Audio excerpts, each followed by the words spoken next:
Hey guys, comic verse के एक और एपिसोड में आप सभी का स्वागत है। तो मैट्रिक्स उन फ्रेंचाइजीज में से एक है जो मेरे दिल के बहुत करीब रही है, क्योंकि अपना बचपन जिस तरह स्पाइडरमैन को लेके बना था, बिल्कुल वैसे ही मैट्रिक्स ने भी साइंस फिक्शन में एक बहुत बड़ा पार्ट प्ले किया था। और आखिरकार इसके फोर्थ पार्ट रेसरेक्शंस का पहला ट्रेलर भी हमें देखने को मिल गया, जो मेरे लिए वैसे तो नॉस्टैल्जिया से भरा हुआ था, लेकिन इसे देखने के बाद अपने जिज्ञासु दिमाग में सवालों की खेती एक बार फिर से शुरू हो गई। तो कॉमिक वर्स से मैं हूं मोहित, और आज हम लोग ब्रेक डाउन करने वाले हैं मैट्रिक्स 4 के ट्रेलर का। एंड आप चिंता मत करो, जिन लोगों को इसके बारे में नहीं पता है, तो इसकी पूरी मूवी और इसके पूरे यूनिवर्सेस को लेकर मैं एक अलग से वीडियो बनाऊंगा, जो प्रोबेबली एक आध दिन में अपलोड हो जाएगा। तो बिना नीला कैप्सूल खाए चलिए शुरू करते हैं।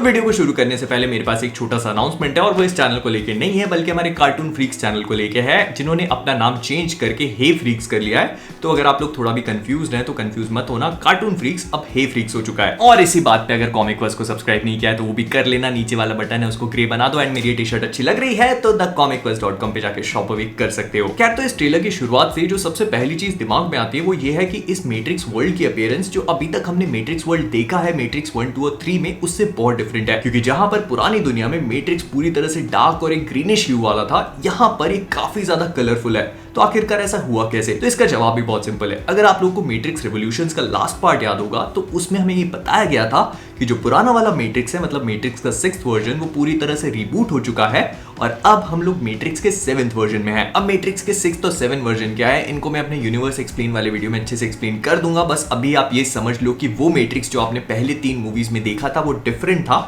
और ये वाला डिफरेंट है। इसे मैट्रिक्स रिवॉल्यूशंस की एंड में रिबूट करके एक बार फिर से क्रिएट किया गया था, और इसे क्रिएट करने वाली और कोई नहीं बल्कि सती नाम की एक छोटी सी बच्ची थी, जो इस यूनिवर्स में एक प्रोग्राम है। एंड यहाँ पे हम लोग देखते हैं कि कियानू रीव्स का कैरेक्टर थॉमस एंडरसन, जो इस यूनिवर्स में नियो के नाम से बेहतर तरीके से फेमस है, वो अपने थेरेपी सेशन के लिए एक साइकियाट्रिस्ट के पास आया हुआ है, जो और कोई नहीं बल्कि बार्नी स्टिनसन है। और एक कैट वाला सीन कुछ मैट्रिक्स के फर्स्ट पार्ट जैसा ही है, जहां पर नियो कैट को देखता है अपनी रियलिटी से ब्रेक फ्री करने से पहले। खैर, तो इसके बैकग्राउंड में हम नियो की आवाज सुनते हैं, जो कहता है कि उसे पूरी दुनिया एक ड्रीम जैसी लगती है, और उसके पीछे कुछ फ्लैशेस चलते हैं जिसमें हमें ट्रेलर की कुछ और बहुत इंपॉर्टेंट चीजें देखने को मिलती हैं, जिसमें से एक है नियो का ये बुलेट्स को रोकने वाला सीन। And I am very glad to see कि मैट्रिक्स फ्रेंचाइजी में ये स्लो मोशन बुलेट सीन्स एक बार फिर से कम बैक कर रहे हैं। लेकिन इसके बाद वाला सीन बहुत इंटरेस्टिंग है, और अगर आप लोगों ने ब्लिंक किया ना तो आप मिस कर जाओगे, क्योंकि इस वाले सीन में हमें इस बात का आइडिया लगता है कि नियो थर्ड पार्ट में मरने के बाद आखिरकार वापस कैसे आया। तो क्लियरली यहां पर रियल वर्ल्ड में जो पूरी तरह से डिस्ट्रॉयड है, मशीन्स नियो को एक बार फिर से रिपेयर कर रही हैं। और इस सीन को थोड़ा सा ध्यान से देखने पर ये समझ में आ जाता है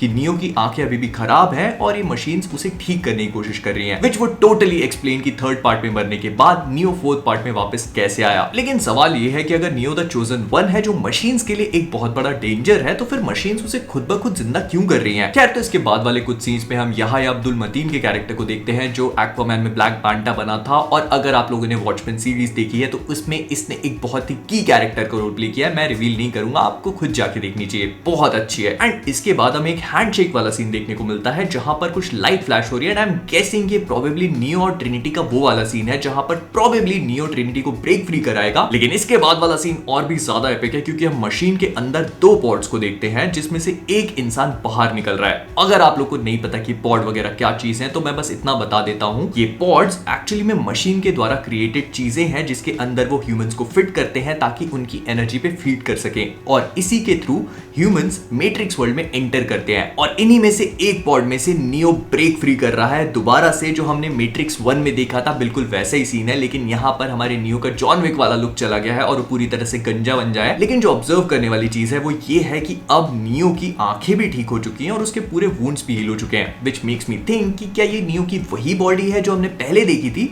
या फिर मशीन्स ने उसकी कॉन्शियसनेस को किसी दूसरी बॉडी में ट्रांसफर कर दिया है। फिर इसके बाद हम नियो के कुछ और शॉट्स देखते हैं, और हमें समझ में आता है कि वो मैट्रिक्स वर्ल्ड में कॉन्स्टेंटली इस चीज को लेकर स्ट्रगल कर रहा है कि आखिरकार यहाँ पे चल क्या रहा है, और वो दोबारा से ब्रेक फ्री करना चाहता है। उसके अंदर पुराने पार्ट्स की मेमोरीज हैं, लेकिन वो पूरी तरह से सरफेस नहीं कर पा रही है, और उसका बहुत बड़ा रीजन हमें आगे पता चलता है। बट ऑनेस्टली मैंने कभी नहीं सोचा था कि जॉन विक के सिर पे एक बतख देखूंगा, वो भी रबर की। फिर इसके बाद वाले सीन में हम नियो और ट्रिनिटी को पहली बार एक दूसरे से मिलते हुए देखते हैं पूरे 18 साल बाद। और नॉस्टैल्जिया, प्यार मोहब्बत सब कुछ अपनी तरफ है, लेकिन मेरे दिमाग का सबसे बड़ा सवाल यही था कि नियो को तो जिंदा कर दिया, लेकिन ट्रिनिटी को कैसे? ऑफ कोर्स, क्योंकि मैट्रिक्स का नया वर्जन है तो ट्रिनिटी को भी याद नहीं है कि वो कौन है और नियो कौन है। और इसके बाद वाले सीन में हमें समझ में आ जाता है कि नियो पूरी तरह से ब्रेक फ्री क्यों नहीं कर पा रहा, ब्लू पिल की वजह से। अब अगर आप लोगों ने मैट्रिक्स थोड़ी बहुत भी देखी है तो आपको पता होगा कि रेड पिल और ब्लू पिल क्या चीज है, और अगर नहीं देखी तो मैं थोड़ा सा बता देता हूं। एक्चुअली में मैट्रिक्स एक वर्चुअल दुनिया है जहां पर हर एक इंसान जी रहा है, और ये ब्लू पिल उनकी मेमोरी को रीसेट करके उन्हें उसी दुनिया में रहने में हेल्प करते हैं।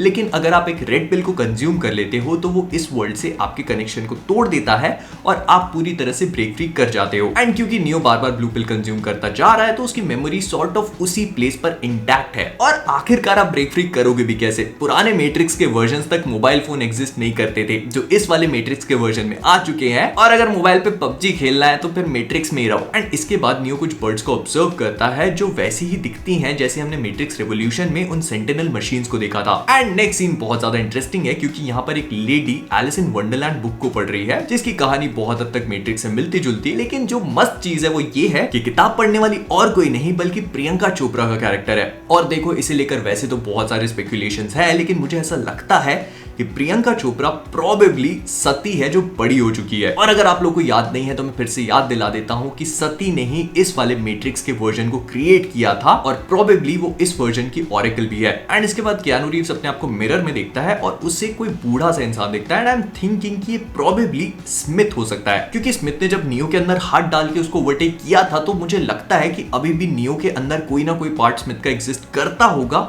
जो हो सकता है कि इस वाले पार्ट के एंड तक दोबारा निकल के आए और अगले पार्ट्स का मेन विलन वही हो। क्योंकि लेट्स बी ऑनेस्ट, बिना नियो के स्मिथ और बिना स्मिथ के नियो मजा नहीं आएगा। और हाँ, अगर आप लोग सोच रहे हो तो इसके आगे पार्ट्स भी आएंगे, तभी तो रिसरेक्शंस नाम है। लेकिन इसके बाद हमें यहाया अब्दुल मतीन का कैरेक्टर देखने को मिलता है जो रेड पिल नियो को दे रहा है। एंड आई एम थिंकिंग कि ये इस मूवी में एक यंग मॉर्फियस का रोल प्ले करेगा, जो मुझे सोचने पे मजबूर कर देता है कि आखिरकार मॉर्फियस को इन लोगों ने यंग क्यों बनाया। अगर ये लोग चाहते तो बहुत आराम से लॉरेंस फिशबर्न को वापस ला सकते थे, जिसे देखकर लोगों को मजा ही आ जाता। लेकिन जानबूझकर ये क्रिएटिव चॉइस ली गई होगी, जिसके पीछे मुझे लगता है कि बहुत स्ट्रॉन्ग रीजन हो सकता है। And without a doubt neo उस रेड पिल को ले लेता है, खा लेता है, और तब वो मैट्रिक्स वर्ल्ड से ब्रेक फ्री करेगा। एंड इसके बाद वाले सीन में हम एक लड़की के हाथ पे रैबिट वाला टैटू देखते हैं, जो मैट्रिक्स के फर्स्ट पार्ट को लेकर एक बहुत ही अच्छा ईस्टर एग था। जब नियो को ट्रिनिटी ब्रेक फ्री करवाने के लिए बोलती है तो उससे कहती है कि फॉलो द व्हाइट रैबिट, और फिर नियो और ट्रिनिटी एक दूसरे का हाथ पकड़ रहे हैं। एंड ट्रिनिटी के चेहरे पे वो एक ग्रीन कलर के मैट्रिक्स सिंबल्स आ रहे हैं। तो आई एम थिंकिंग कि यहाँ पे शायद ट्रिनिटी भी मैट्रिक्स से ब्रेक फ्री कर रही होगी, और इन दोनों के पीछे एक बाइक भी खड़ी है जो ट्रेलर में आगे काम आएगी। फिर इसके बाद हम मैट्रिक्स के फर्स्ट पार्ट में जो डोजो वाला सीन था उसको रिक्रिएट होते हुए देखते हैं, लेकिन इस बार थोड़े से डिफरेंट स्टाइल में, क्योंकि हमारे कियानू रीव्स जो है वो जॉन विक वाले फैशन में है, और मॉर्फियस का कैरेक्टर यंग है। एंड समहाउ नियो के पास और भी ज्यादा अपग्रेडेड पावर्स आ चुकी हैं,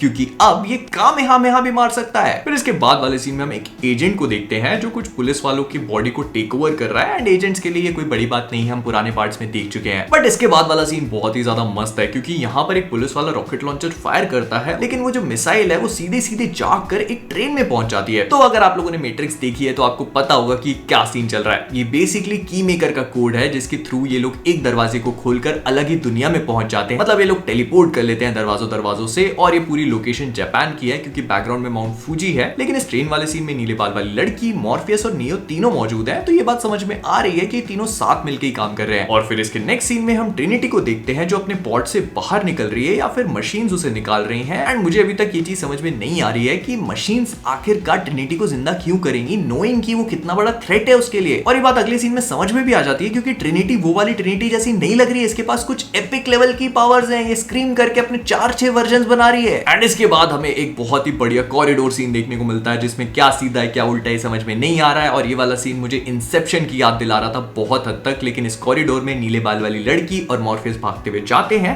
और आगे जाकर एक खिड़की से कूदेंगे एंड रोड पे लैंड करेंगे, जैसे हमने नियो को फर्स्ट पार्ट में लैंड करते हुए देखा था। और इसके बाद हम उसी बाइक का इस्तेमाल होते हुए देखते हैं जिसे हमने थोड़ी देर पहले देखा था। एंड इसे मोस्ट प्रोबेबली ट्रिनिटी ही चला रही है, जिसके पीछे नियो बैठा हुआ है, क्योंकि ट्रिनिटी को बाइक से बहुत प्यार है। हमने बहुत अच्छे से देख लिया ये पुरानी मूवीज में। लेकिन जिस चीज ने मेरा ध्यान अट्रैक्ट करा वो ये आसपास मौजूद लोग हैं। इनकी आंखें अगर आप थोड़ा सा ध्यान से देखोगे तो वो ग्रीन कलर की ग्लो कर रही हैं, और इस सब के सब इन दोनों के पीछे लगे हैं। अब वैसे तो आमतौर पे सारा काम एजेंट स्मिथ का होता, क्योंकि वो इन सारी बॉडीज को टेक ओवर कर लेता, लेकिन मुझे लग रहा है कि ये काम मैट्रिक्स करवा रहा है, क्योंकि वो नहीं चाहता कि ट्रिनिटी और नियो मिले। लेकिन इसके बाद हम नियो की एक और पावर देखते हैं जो प्रोबेबली टेलीकाइनेसिस है, क्योंकि वो एक मिसाइल को रीडायरेक्ट करके दूसरे हेलीकॉप्टर की तरफ भेज दे रहा है। और फिर एंड में हम एक बंदे को देखते हैं जो मैट्रिक्स वर्ल्ड में ही मैट्रिक्स का नाम ले रहा है। और पहले तो मुझे लग रहा था कि ये हो सकता है कि इस वर्ल्ड का आर्किटेक्ट हो, लेकिन अगर आप लोगों ने मैट्रिक्स का टीजर देखा होगा जो वेबसाइट पे अपलोडेड था वार्नर ब्रदर्स की, तो उसमें इस बंदे के ऐसे होठ चिपके हुए थे, जो चीज हमने मैट्रिक्स 1 में एजेंट स्मिथ को नियो के साथ करते हुए देखा था। तो क्लियरली आर्किटेक्ट तो नहीं हो सकता। अब हो सकता है कि ये मेरोविंजियन हो या फिर एक और कोई एक्साइल्ड प्रोग्राम। तो कुल मिला के मैट्रिक्स के इस ट्रेलर को देखने के बाद मेरी मिक्स्ड फीलिंग्स टाइप की है। नॉस्टैल्जिया वाली फील तो है, लेकिन ऐसा समझ में आ रहा है कि इन लोगों ने मैट्रिक्स के एक वर्ल्ड को उठाकर थोड़ा सा डिफरेंट टेक लेने की कोशिश करी है। लेकिन जैसा बहुत लोग सोच रहे थे, तो ये पूरी तरह से एक रिबूट नहीं होने वाला। ये उसी स्टोरी का कंटिन्यूएशन है, क्योंकि हम उन्हीं सारे कैरेक्टर्स को रिटर्न करते हुए मोर ओवर उन्हीं कैरेक्टर्स की कहानी को आगे बढ़ाते हुए देख सकते हैं। और लोगों को रिबूट इसीलिए लग रहा है क्योंकि मैट्रिक्स वर्ल्ड वैसा दिख नहीं रहा। दिखेगा कैसे? ये मैट्रिक्स का वो वर्जन है ही नहीं। तो अब चिंता मत करो, इन सब चीजों को एक्सप्लेन करते हुए मैं एक अलग से वीडियो बनाऊंगा जिसे देखकर आपको पूरा ज्ञान मिल जाएगा। तो विद दैट बीइंग सेड हम लोग इस वीडियो को यहीं पे रैप अप करेंगे। अगर आप सभी को वीडियो पसंद आया तो प्लीज इसे लाइक और शेयर करना मत भूलिएगा। फिर इसके बाद अगर आप सभी लोग कॉमिक वर्स पे नए हैं तो वो नीचे वाला सब्सक्राइब बटन लाल रंग का दिख रहा होगा, उसे टच करिए और ग्रे बना दीजिए। एंड इन सब चीजों के बाद अगर अभी तक फेसबुक, इंस्टाग्राम, ट्विटर, डिस्कॉर्ड पे फॉलो नहीं किया तो वो भी कर लेना, लिंक डिस्क्रिप्शन में मिल जाएंगी। और बाय एनी चांस अगर आप सभी लोगों को व्लॉग वगैरह देखना पसंद है तो लिंक ऊपर फ्लैश हो रही होगी मेरे दूसरे चैनल की, उसे भी एक बार जाके देख लेना। और हाँ, इस ट्रेलर को लेकर जो भी चीजें मुझसे मिस हो गई हैं वो भी कमेंट्स वगैरह में बता देना। एंड आपकी क्या थ्योरीज वगैरह हैं वो भी देखने में इंटरेस्टिंग होगा। तो कॉमिक वर्स से मैं हूं मोहित और आप सभी लोग as always keep being awesome.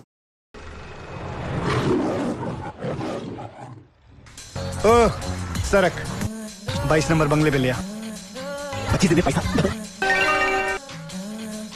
Hera फेरी 3 बनेगी नहीं, अक्षय नहीं है तो फिर हेरा फेरी कैसे हुई? नहीं हो सकती, विदाउट अक्षय हो नहीं सकती।